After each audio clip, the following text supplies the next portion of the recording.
Hi everybody. It is Sunday on Memorial Weekend 2023. The garden is moving right along. So, I tried to bring the puppies out and teach them how to be in the garden. But that didn't work out very well. They figured out real quick how to get out of the garden, and that ended that. So there is my bean pole, the tripod for the bean to grow on. I do pole green beans because I don't like the bend over of bush. The garden is about 13 feet wide. This section that you can see right here is what I'm going to use for the family vegetables, or what's left of the family vegetables to plant. That's a pile of compost that I have to get spread in. I plant on June 1st because I don't trust the northwest weather. So June 1st is usually the safe point for me. I've tried earlier. I've tried Mother's Day, and it's been a disaster, and you replant the garden. And so the garden's about 50 feet long. I finished up with this part of it first so that I could get my garden planted on June 1st. There's the rest of it, which I just finished getting the east side fence put in today so that I can keep the dogs out or let them in when I want to do that. In this section, it will develop into garden area. Oh, I don't know. Well, the whole thing is going to take a few years before it's really good garden area. We're planting, as human beings, we want to plant in our garden what doesn't belong in our area. So when you're not planting natives, when you're not planting plants from your location, they're commonly referred to as exotics, annuals. Like you take the tomato. The tomato is a perennial in its native growth habit.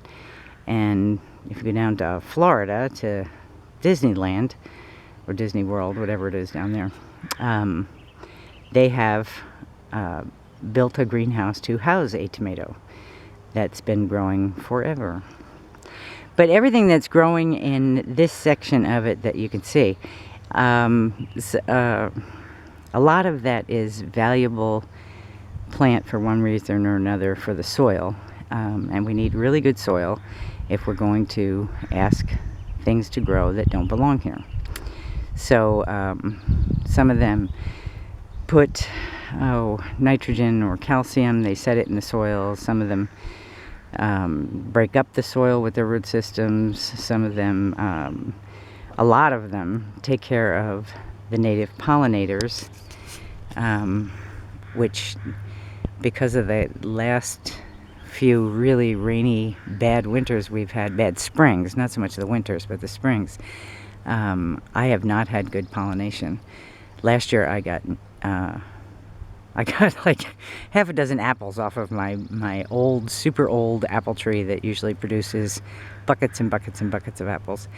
But if it's wet and cold, the pollinators that come out first in the early spring can't get around and do their pollinating. So this year I haven't seen a lot of pollinators, but I have seen more fruit than the last couple of years set on pear, mulberry, apple. I haven't seen anything on my cherry tree yet, but or not my cherry tree, but I have a methyl plum, and I haven't seen fruit set on it yet, even though it was covered in bloom. But we'll see. I maybe just not be able to see it because my eyes are old. Pepper, don't dig. No, not there. Dig in the center of the garden, not along the fence. So the way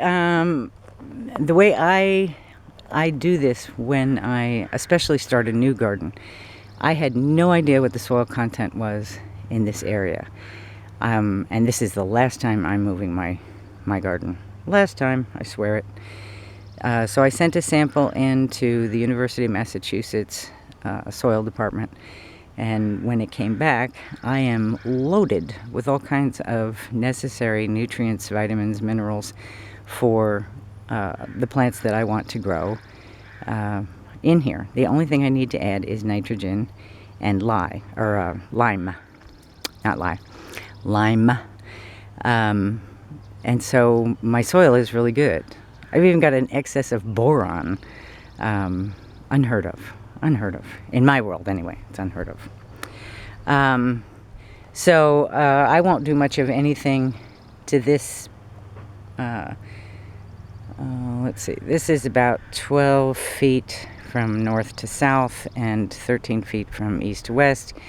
So, and that's plenty of garden space for what I have left to plant for 2 people. I've got some snap peas there next to them and the rest of that raised bed. Holly, that went for you too, don't dig.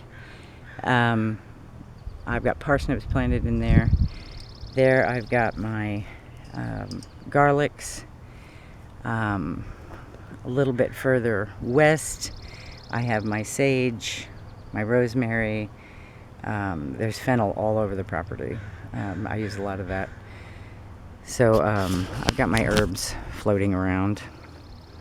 And over on this side, in front of the she shed, the raised bed with the boards leaning against it, right where the boards are leaning against it actually, that part of the raised bed is multiplier onions.